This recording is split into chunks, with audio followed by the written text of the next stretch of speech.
Hello everybody, it's Holger Mueller here from Constellation Research with my fabulous co-host Liz Miller. Hey Liz, what's 2023 doing for you? Oh gosh, 2023 is just staying nice and calm. It is not turning into a grand dumpster fire of nonsense. So I'm going to take it. We're going to ride that wave.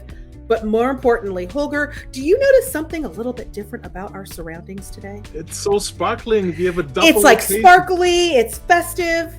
Yes. Episode 50. First of all, it's Happy Chinese New Year, right? Happy Lunar New Year.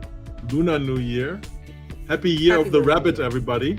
Happy Year of the Rabbit. If you are Vietnamese, Happy Year of the Cat. We made it to another year. It is supposed to be a year of prosperity, unless you're a whole bunch of things. Like, it's very confusing. Like, it's going to be a year of prosperity. It's going to be awesome, but it's going to be a little bit harder for you rabbits out there. And also rats like myself. We got to go and we got to do a little work. We got to make sure we're giving off good vibes, but hey. And the other occasion is not so much lunar, vibe, wealth, whatever, but we made it to, unbelievably, 50 episodes of the show. Episode 50. Listen, we really have to thank Doug and Dion and our previous hosts with Andy Thurai and Nicole France for getting us to 50. Yep. It's been 50 episodes cut up between all of us, but CRTV, we made it. We didn't give up 20. Scary. We're still here, people. Scary. It's catching up. You can't get rid of us. No? It's getting scary. I think this thing might stick. Yeah, we're gonna keep doing it. But as we do with every episode, my friend, let's talk about the news.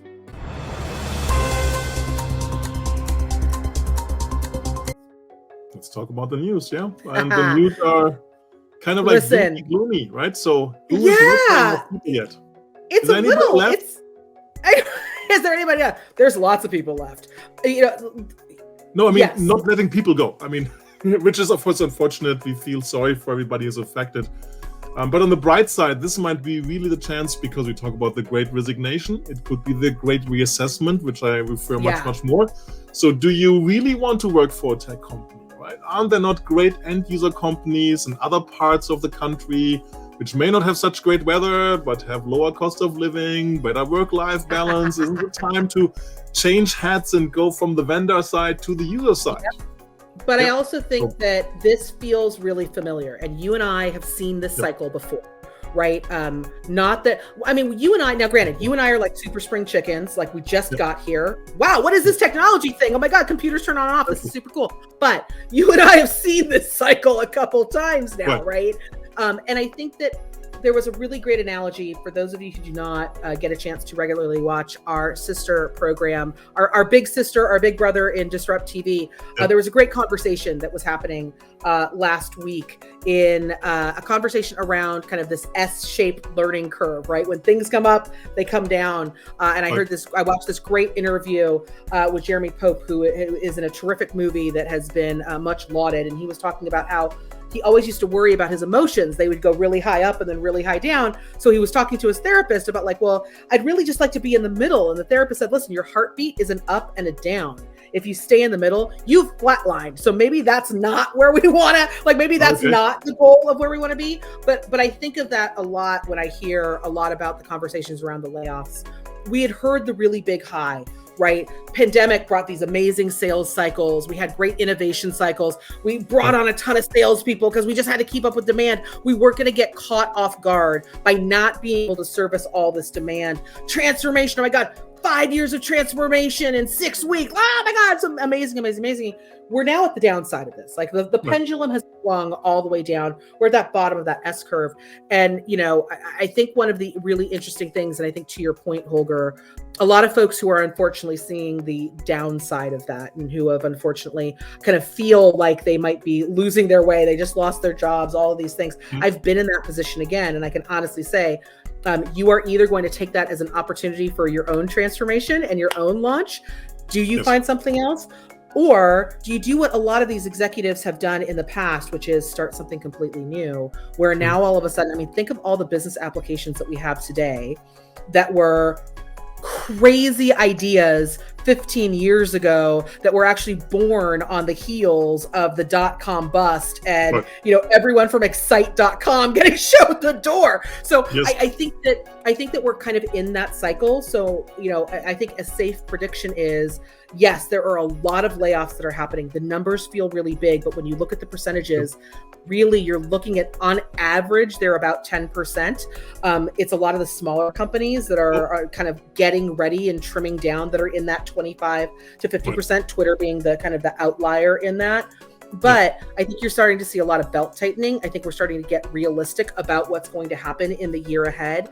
But when you talk about what's going to start happening in that innovation and that disruption engine, that is just getting started, right? So all of a sudden, we're going to start to see all of these companies come out. I don't think so much in like the big sexy spaces. Like, I don't think we're going to see a bunch of like metaverse startups like all of a sudden start coming from, but I think we're going to start to see a lot of niche, whether it's in supply chain, whether it's in things like AI, whether it is in the application of those things, commercializing some of those. I think the innovation and the disruption engine is just starting. So for us, you're mentioning one of the key things of the downturn, right? Sorry to jump in here, right? But just do it. Things have to really work. You can't just hype and gloss yourself over. Oh, we're doing AI. Oh, we have an AI solution now. What does it really do, right? So on the technologist side, I've seen the downturns bringing out really interesting new technology that works, not just the hype cycle, right? Which proves itself. And that's great news for our customers, right? For the end users. Less hype, less marketing fanfare, more real products, right? Maybe better focus on products, which is also good, right? Instead of doing everything a little bit, which I think was one of the issues which the large tech vendors had during the pandemic, because they kept pushing everything and they were coddling employees, which is nice and good, right? They got a lot of government subsidies and help from that. And the good news was, right, everything was going up, right? The transformation fueled growth in the software industry and the cloud was a winner.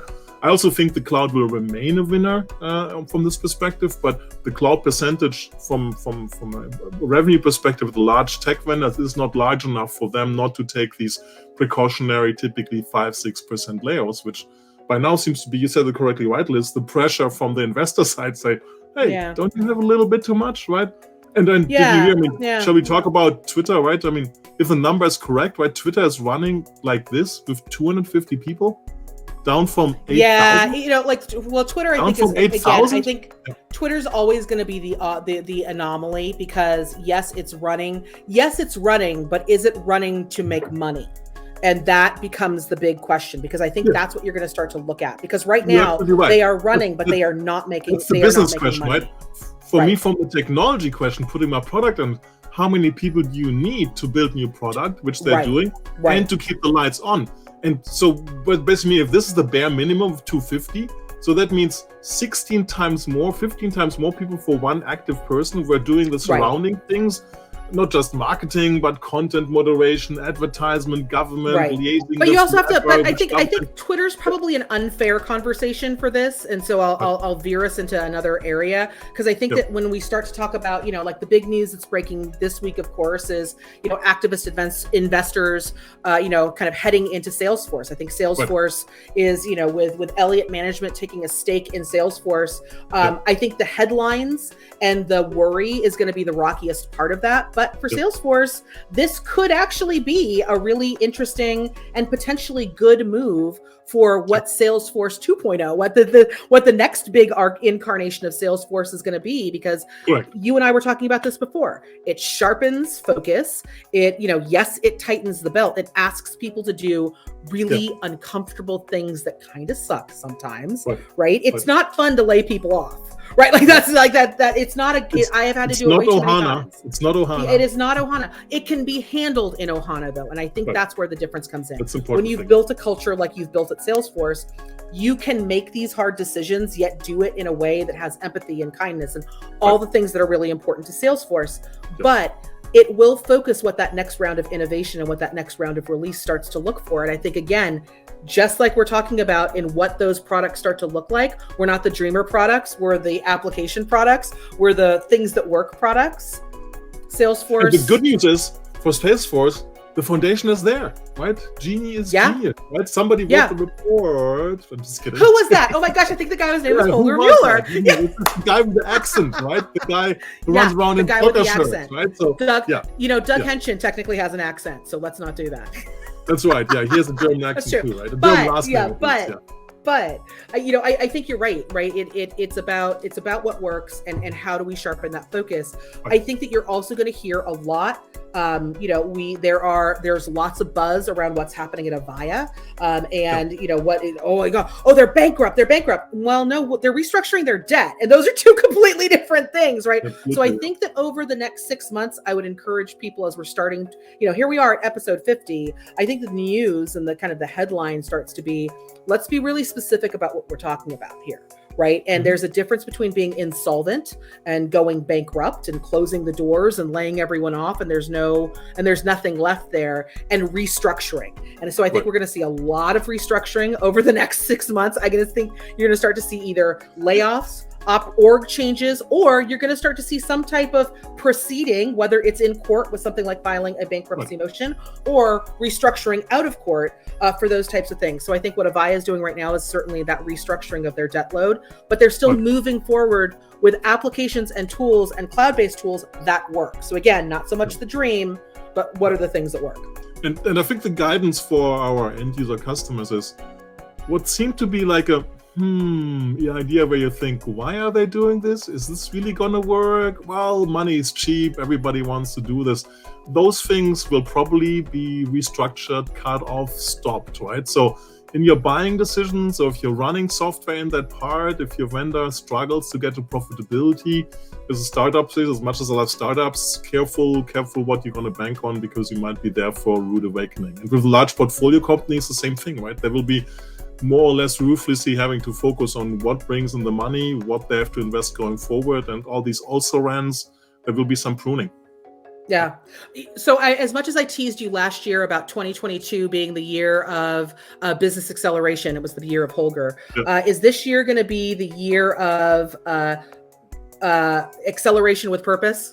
Is this because I think that's last year, like, acceleration can be frenetic, and I think that's what we saw in 2022. What's your prediction for 23 so we can get out of here? So 2023 is going to be the acceleration, because we always have to accelerate, because we do more with less and we do the right things better. Yeah. Instead of doing lots of things. I see it too.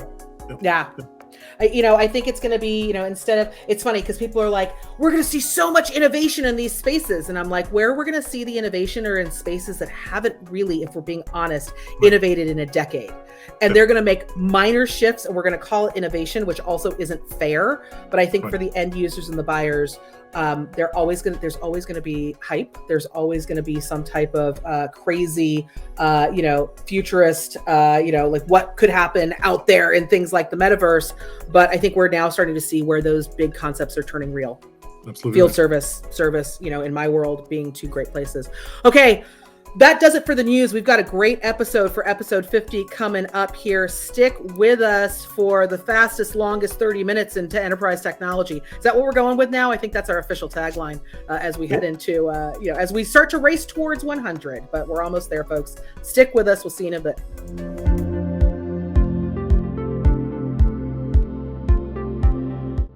Alison, congratulations. You just recently won our SuperNova Award. I'm so excited to talk to you. So listen, why don't you tell us a little bit about like the who you are and the what you do and who you do it for, and then use your super cool title of Jefe of CRM. If we can work that in there, it'd be great. Okay. So a little quick introduction about me. I'm Alison Izurieta. I'm born and raised in Ecuador, but I had the privilege of studying abroad. I'm a Northeastern University graduate. I graduated with a business administration title, and I am back home being a Jefe de CRM for Casablanca Toyota, which is the primary Toyota dealership here in Ecuador. And Love it. What happened, how I landed this job is actually quite interesting because I wasn't hired based on my experience. I wasn't hired based on what I knew how to do, but I was hired based on this idea and this potential that I had at that moment. You know, I was hired right before the pandemic started, and I was jumping into this role. I had no idea. So you can keep saying Jefe de CRM because I still don't know what it means or what I'm doing. It's okay. No one does. Yeah, I'm just glad I get Welcome to CRM. Welcome to technology. I'm just glad I get to do it here. I'm just glad I have, you know, the openness and the feedback and all the support that I've been having to create and develop all these technological products, you know, a lot of support from my team. I do not come from a technology background. I come from a finance background. So it's been really quite interesting, and it's been such a nerve-wracking, such an exciting ride, you know, put everything that we've been doing and being recognized, you know.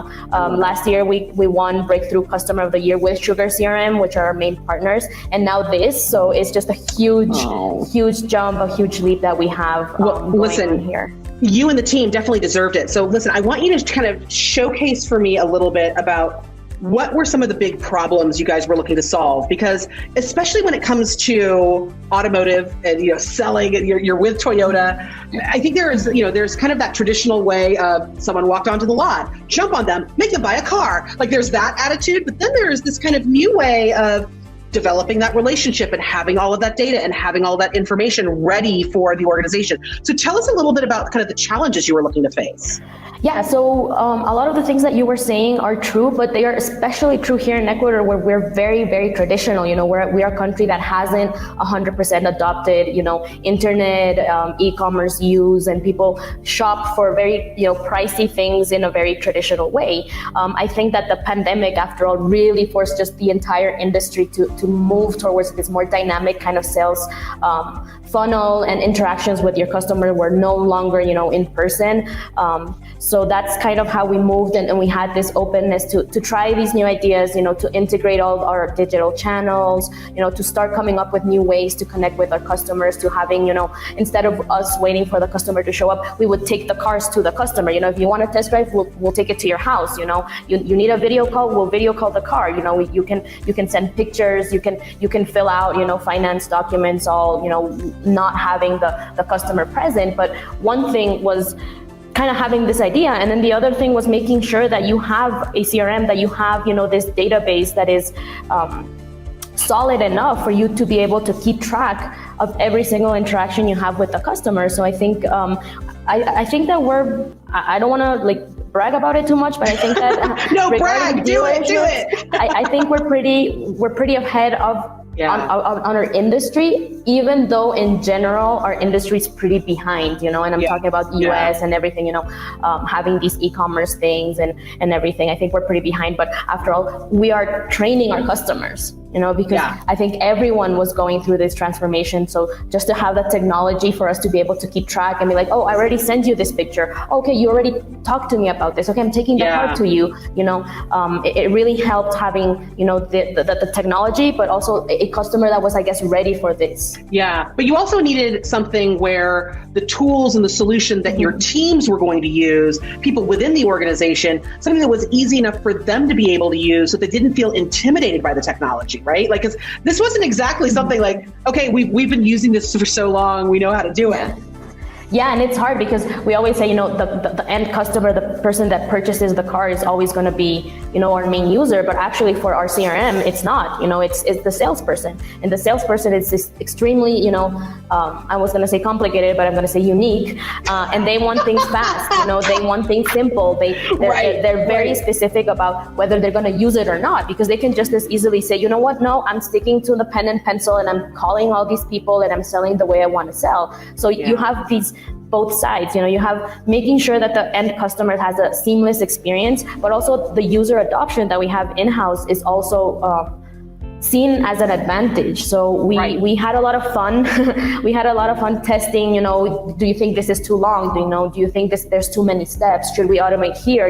Should we get data from this place and then put it here? So it was very, experimental, I guess, and doing it, right after the pandemic as well, having your salesperson sitting down and giving you feedback. So you have a bunch of personalities that you have to meet the standards. But that speaks a lot to the flexibility that you were looking to get out of the technologies that you were implementing, right? That it was something that could allow you to have that agility and flexibility that, hey, if it didn't work, change it. And there wasn't all this repercussion on the back end of that, and fail because you changed right, and we didn't have to delete and then do it again, and I am a big shout out to my team, my team of developers. We have a very small team. There's 4 of us, there's 4 of us in our team, and we managed to put out this whole system. It's because I guess when you have also these perspectives, I can already tell, this isn't going to work here or there. So make sure that the system that we're developing can go either this way or this way, but then at the end it's going to meet halfway. So yeah, we're very, very, very focused on flexibility, and we also leverage the fact that Sugar CRM lets us do that. We're not tied to certain modules. We're not tied to this is the only way you can integrate.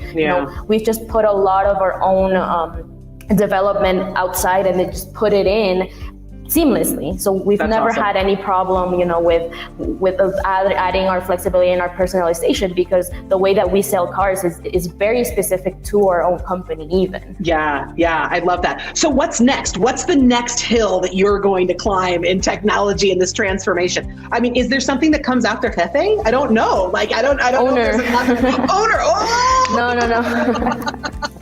I wish. No. Really, just pretty much general manager, director, C-suite level comes after Jefe. So I think I'm not stuck here. I am enjoying the view from here for now. And I think that because we're putting out, these big projects, high impact projects, we're jumping onto new things. So one of the things that we're coming up right now is our maintenance and our after sales program. After you buy the car, right? And then that's where you actually make money. One thing is you sell the car, but then I see the customer 2-3 times a year. That's where you keep the relationship going. So actually our next step, and hopefully I get to chat with you, Liz, next year when we launch it, because we're very close to finishing it, is to have this personalization as well, because I'm not only interested in you going to your maintenance, I'm also interested in selling you, insurance, new accessories, and building this relationship so that at the end of 4 or 5 years, I can buy back the car and then you can renew your vehicle. I love it. So that's what's coming up for us, and I'm excited to share. Hopefully we can have another conversation. I love it. Well, Alison, listen, to you and your entire team and everyone at Casablanca Toyota, congratulations. You've put in the hard work, and we're super excited about that next conversation and what comes next. Thank you, Liz, very much for your time.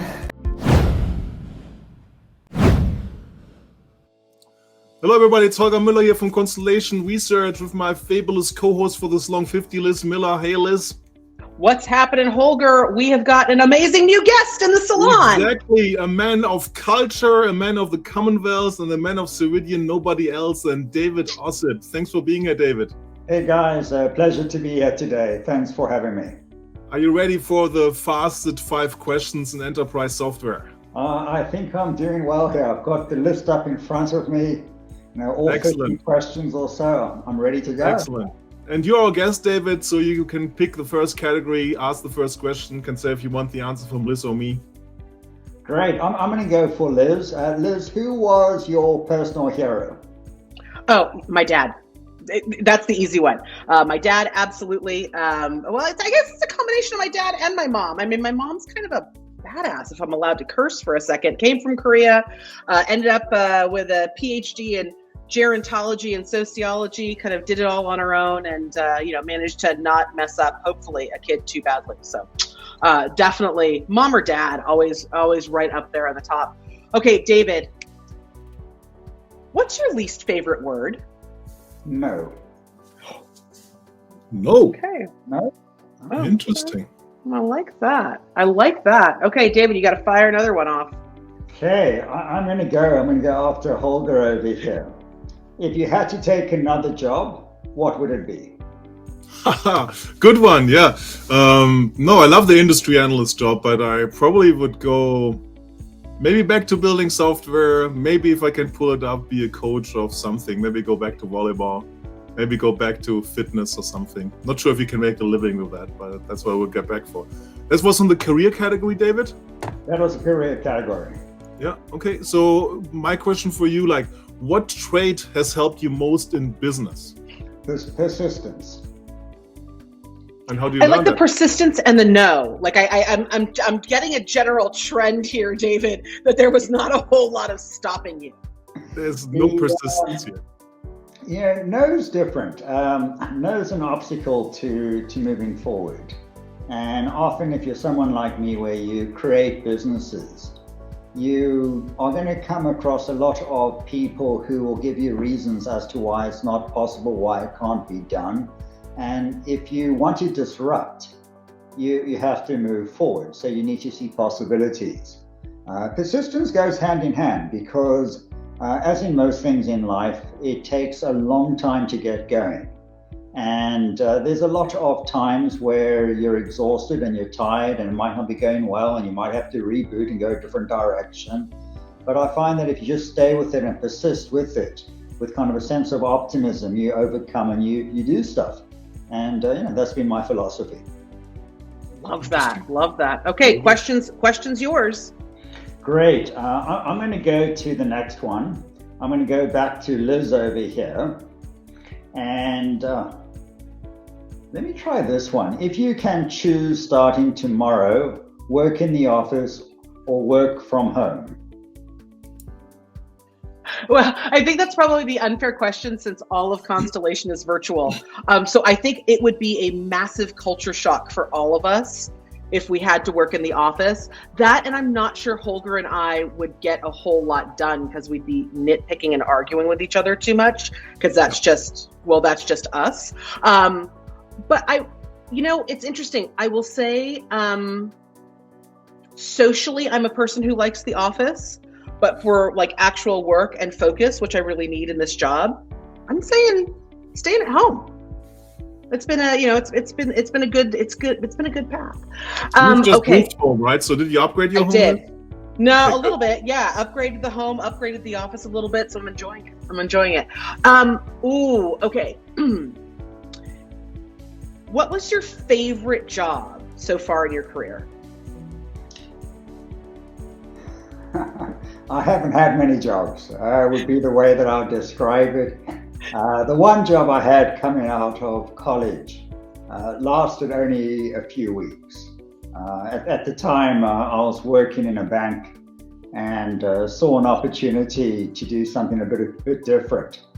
And so kind of wrote a piece of software, went back to the bank, resigned and sold them the piece of software. Okay. Overall, I wouldn't put myself as a kind of an A+ employee in that regard. So I have to ask, David, was it a workforce management slanted kind of software for the bank? No, it was a risk management. It was how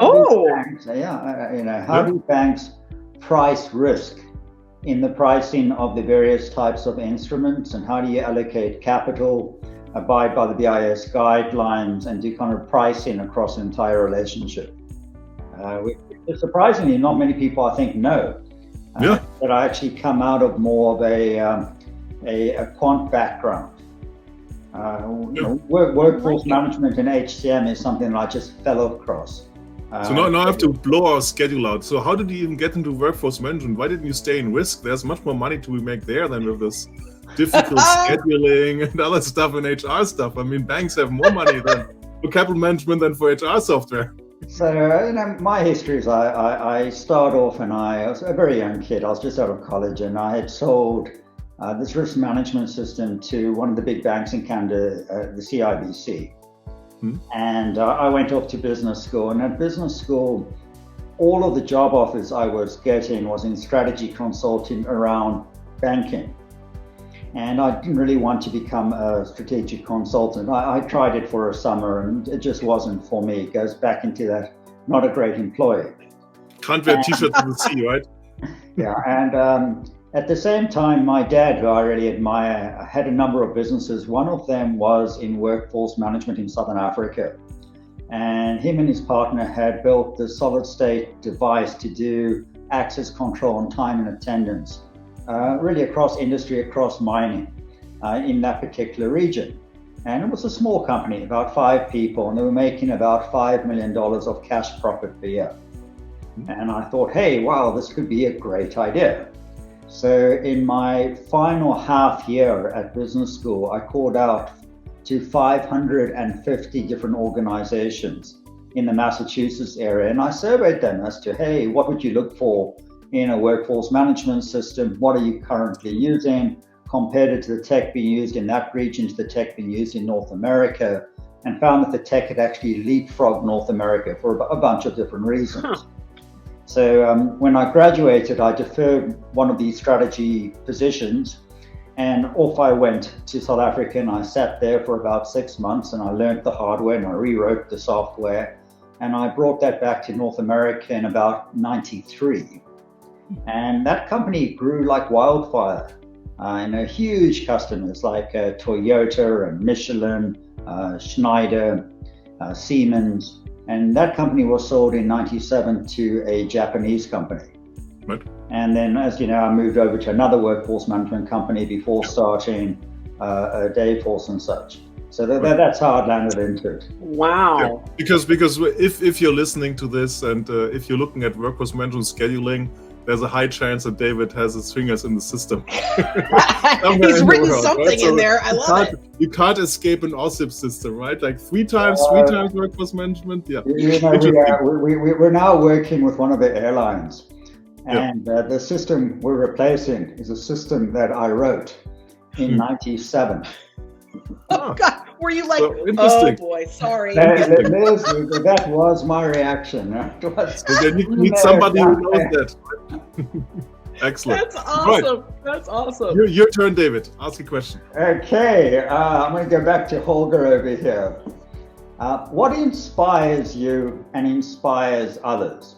By the way, I would have no idea how to answer such a question. Good, you picked wisely, right? How to inspire? What inspires me is making a difference, right? So if I know I made a difference, doesn't matter if it's personal or if it's professional, whatever, you know that you've done something good that day. And if I know somebody did something where I have to think 2-3 times or gave me a new perspective, I really appreciate that. And that only happens a few times a week without trying to sound arrogant or whatever, but we hear a lot of repetitive stuff all the time. But those are the golden moments, right? Where you know something, you learn something new, right? Like today, how did David Ossip get into workforce management, right? So very good. By being a bad employee. That's what I'm going with. That's my summary of all of that, by the way. Yeah. Well, I'm going to go with the deserted island one because it's a classic, right? Which 3 things would you take on a deserted island, David? Is there power on the island? All right, we'll give you power. There's power. Hey, I'm taking my trainer. I'm taking my bike trainer, my Wahoo Kicker trainer. That's one, and I'm assuming that I can get Swift and I can have like some form of screen. We'll give you internet, water, food, it's all there. This deserted island is getting fancy. But so that's one. 2 has to be my family. Okay. Right, and then the third one, that's an interesting one. So I've got my family, I've got the bike thing. I probably would take my gravel bike. Okay. So you didn't ask us a gravel on the island. Okay, perfect. Okay. No, I'm sure I can ride on something like that. Yeah, there's something. Very good. Okay, we got our last category to wrap us up here. Great. What have I missed here? I have got the hobbies.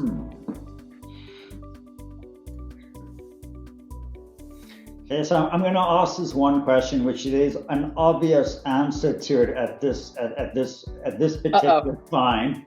And Liz, I'm going to give you a hint. The right answer would have been appropriate as of yesterday. What is your favorite sports to watch on TV? Oh, gosh. There is a right answer to this question. There is a right answer to this question. Okay, so I will say that I do enjoy watching football and not the American kind. Well, I do like watching the American kind, but what I do really enjoy watching, I do watch a lot of soccer. I don't watch as much as Holger, because Holger will watch it, like, he'll have like 19 different games going at the same time. But then if AC Milan's playing, everyone else is ignored. But yeah, I do. And then he flashes his jersey and his kit. But yes, I do. Soccer is up there. I will say that hockey comes kind of after that. So football and hockey are my top two things to watch on TV. Like every good California girl says. Okay, David, let's see. What is the skill or hobby that you had as a kid that you've forgotten as an adult? You know, Liz, I'll say that I was, completely unqualified, unskilled at almost everything. So, so I can't say I was a great soccer player, cricket player, basketball player. I'm going to kind of write. Your ears and your nose are intact, so I know you didn't play rugby. Yeah. So later on, I became a bit of a wrestler and a bit of a runner type of thing. I don't know if there's much of a skill set in running other than kind of putting one foot in front of the other, right? And if you can kind of walk, hopefully you can walk quickly and you can kind of run. So I don't know if there's a skill on that. Academically, that came a lot later on. Wasn't that strong in the early years. So I would have to say not much carries. That's okay. Well, then let me ask you this. I'm going to ask the bonus question of favorite snack when you were a kid. A Kit Kat. Oh, that's good. Yeah, and that's everyone who knows me kind of works with me. They know if they want something, they lead with the Kit Kat. That's the stress food. You bring in the Kit Kat. A Kit Kat, I like it. I like it. Starts with a C too, right? Kit Kat? No, just No K. Holger, stop renaming things. Yes. Goodness gracious. Hey, David, thanks so much for coming in and being part of the Salon 50. It has really been so great to get to know you, and I hope people now know it's okay not to necessarily be the best employee. You just got to be the fastest. Most persistent, Liz. Most persistent. Most persistent. And build the hard stuff. Don't take no as an answer. Don't take no. Don't take no, but always bring a Kit Kat. That's right. Thank you, David. Lead with optimism. Love it. Thank you, David. Love really appreciate it. Thanks for coming on. With you guys. Thank you. Thanks, David. Guys, bye. Well, Holger, episode 50. We're done. We're going to turn over episode 51 to our fabulous and far less silly. I mean, they really keep it together. They're serious. Our serious colleagues. Serious. Yeah. Our serious colleagues, our newsworthy colleagues, Doug and Diane. They're going to come to you with episode 51. Please do not miss when that episode drops. But until the next time we get to see you, thanks for following us. You can always follow us on Twitter at CRTV show. Yeah, CRTV. Oh God, I don't even know what our own Twitter handle is, but just try to follow us either place. Exactly. We'll see you someplace. Later, guys.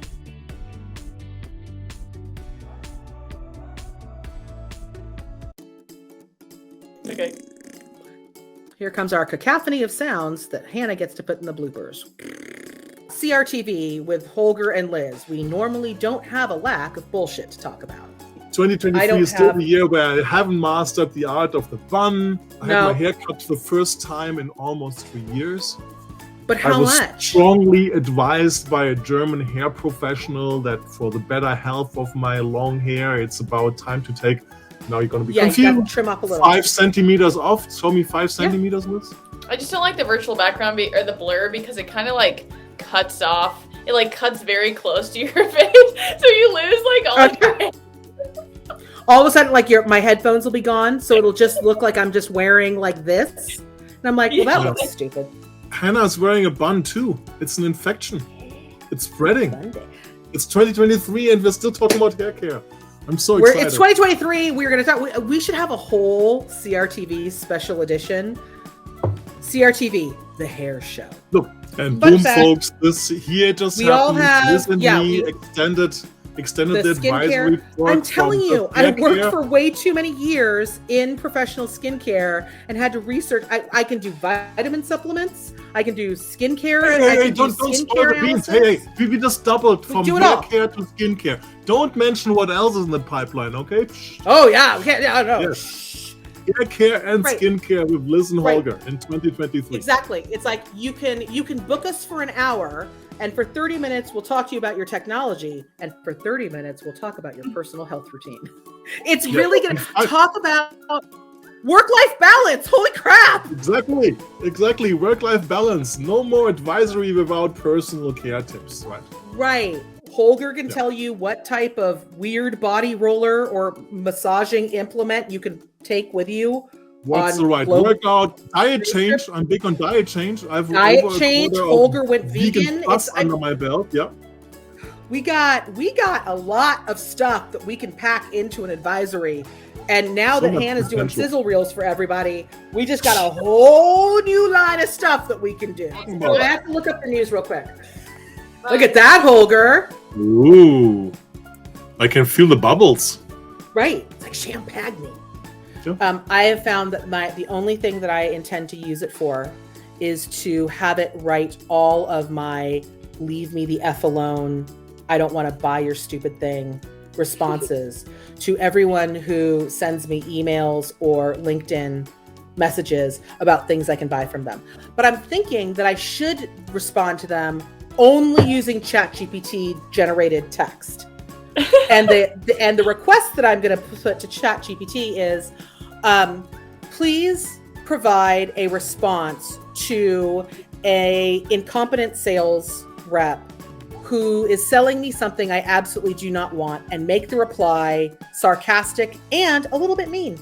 My sales pitch, because I said, how could I respond to an unwanted sales pitch in the most ironic and sarcastic way? And the response it gave me was, oh, I'm sorry, I don't have any money. I spent it all on my solid gold toilet. What are 3 of the worst email subject lines used in a sales pitch? Number 1, congratulations, you've been selected for a special offer. Number 2, urgent, limited time only. And 3, you're missing out on thousands of dollars. I'm like, they're What? pretty damn accurate.